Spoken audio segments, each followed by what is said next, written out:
How's it going, everybody? Christian Jamal here with Gentech. Today we are doing like a full Facebook ad, like no BS. 10 minutes, less than 10 minutes. I'm gonna go through everything, all the keywords, strategy, testing.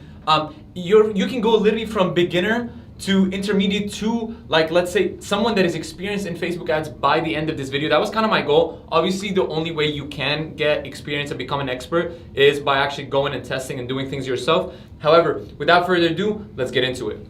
All right, first things first, the breakdown. So 3 main things you need to know is 1, the campaign, which is the goal of what you are doing. Number 2, the ad set, which is the targeting. Number 3 is the ad, is what your client is gonna end up seeing at the end. So again, really quick breakdown. Important terms, CBO, campaign budget optimization.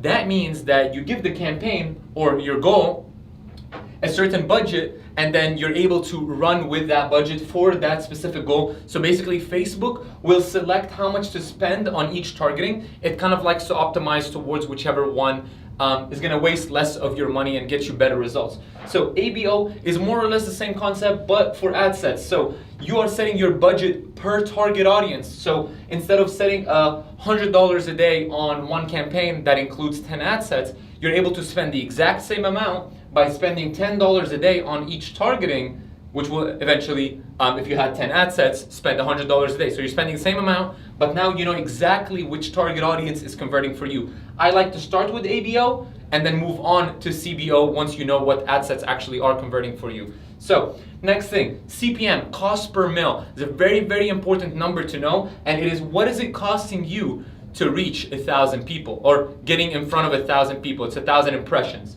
So cost per click is CPC. So again, super important. I like to be under $1 in this. You should know your cost per click always when you're running a Facebook ad, because at the end of the day, that's what you're doing. You're paying for clicks, you're paying for exposure. So obviously it's a very important number to know. CPR, cost per result. Again, super important. You can be getting a ton of traffic, but if you're getting no sales, no results, it's very important to know that number and obviously work towards bringing it lower and lower. There is 2 numbers here, or 2 words in a sense that people use all the time that don't know the difference between them, ROAS and ROI. So it's very important to know the difference. ROAS is return on ad spend, which is exactly what your ads converted to. ROI is a bigger concept. ROI includes product costs, shipping costs, stuff like that. So ROI is return on investment in general. So ROI is usually lower than ROAS. ROAS is what the multiplier of the ads on the dollar spent on your website is. ROI is what did you actually make at the end of the month after product cost, shipping, and all that. So next thing is the pixel. Pixel, I obviously cannot go and show you guys how to set up a pixel right now. Every website platform is different. However, it's important to set up your pixel before starting to run ads so that you're able to collect data in order for you to be doing what we're gonna move on to in the next step, which is level 2 keywords, custom audience. I'm gonna go through these fairly quickly and kind of like run you guys through what you can do with each of these. So WV, website visitor, content view. Content view is when someone goes on your website and checks out a product. It's not just like them going to your website. So content view is basically someone clicking on your product. ATC, add to cart. ICs, initiate checkout. API is add payment info. That's a heavier action, so someone can check out but not put their payment info. Obviously, if they checked out and put their payment info, they were more inclined to buy. Per is what, that's my way of saying it, it's a purchase. And then there is custom audiences too. So for example, let's say you are a lead generation type of business. If you have a list of already generated leads, you can actually feed that into Facebook and make that a custom audience. So you don't actually need a website in order to use the power of custom audiences. So let's move on to the next thing. Lookalike audiences, LLA. This is all over the internet. You can actually do it between 1 and 10%. And it's basically the audience on Facebook that looks the most like your custom audience. So basically what you can do is you can do a 1% lookalike of add to cart. So if you have over 100 people, let's say, that added to cart on your website, you can tell Facebook, hey, I want the 1% of your users that look the most like the people that added to cart. Of course, this is good because you can use that as the targeting when you are running the ad. And this is a little more advanced, so definitely test with those. They don't always perform super well. But one thing I will say is that they always do perform better once you have more data. So if you have 100 add to carts versus 2,000 add to carts, you see the lookalike audience from the 2,000 is obviously going to perform better. So the next thing is retargeting. Again, something a little bit more advanced than just setting up your ad. However, it's very important to know the power of retargeting. Just think of it yourself. What is something that you've bought recently that you thought of buying multiple times prior? You see, so most people don't just buy like on the spot. Sometimes people need to think about it. Sometimes people need to check out a website more than once. So that's the power of retargeting, and you can do that through custom audiences. So for example, if someone added to cart but did not purchase, you can also set as did not. So you can create, let's say, 2 custom audiences, one with a purchase and one with an add to cart. And when you're setting up your ad, you can say, hey, target everybody that added to cart but did not purchase. So exclude the purchases. And that's something known as retargeting, which is, again, being in front of the customers that did not buy from you again and again and again. However, I definitely do recommend retargeting people that did purchase, because that gives you people that, let's say their order arrived and they've seen your product and they've used it. Obviously, if your product is good and whatnot, they would comment, hey, listen, I bought this, mine just arrived, stuff like that, which gives you a lot of social proof, which is very important for an ad. So the next thing, audience insights. Obviously, we're not going to go into the computer and go through all of these because we are making a video that's 10 minutes or less.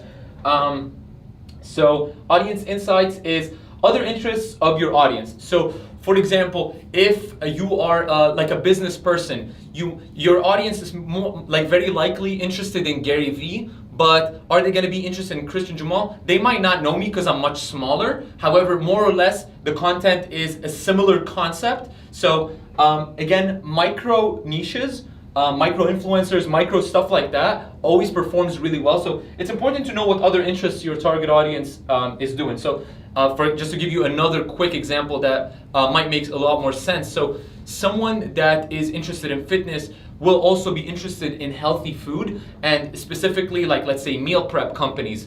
Someone that likes meal prep companies might be interested in fitness. So you'll know all of these things through the audience insights. Again, you don't have to do your homework because Facebook already did that for you. So the next thing we're going to be talking about is strategy. I'm actually going to stand on this side. So I just gave you guys like a quick drawing of what is like a simple strategy looks like.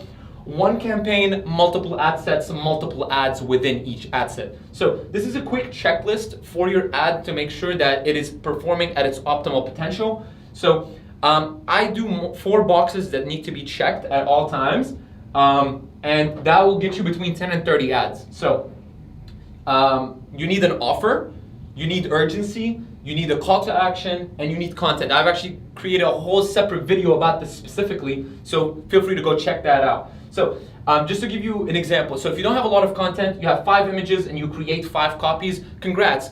Match each copy with one of the images, and now you got 25 ads. And if you're spending less than 100K, mind you, you can't create more than 250 ads, so just keep that in mind. So we're gonna move on to scaling. So after you've set this whole thing up and every single one of the ads is matching all 4 of these boxes, over time, cut the bad ads. And then after you've cut the bad ads, this is aimed to make the ad sets, which is the targeting, perform better. And if some don't, so perfect, now cut the bad ad sets. And then you're able to scale vertically and horizontally. Scaling horizontally, actually I put a number there, like a pound, because scaling horizontally is duplicating your ad set and keeping the budget the same. Scaling vertically is scaling with a dollar amount. If you want to scale vertically, make sure to not go more than 15 to 20% increase on a budget, because then your ad will have to go through a learning phase again. And the reason we're scaling it in the first place is because it already learned and you like the audience it targets. So my last tip for you guys is test, test, test. Keep on testing, keep trying new things, scale the stuff that works, but never stop testing. Again, guys, hope you enjoyed this video. This is pretty much it, a full Facebook ads tutorial in less than 10 minutes. Literally, I took you from not knowing anything to a full expert strategy over here that can help you grow your business. And if you guys did learn anything, feel free to subscribe and comment down below what you guys think of this video.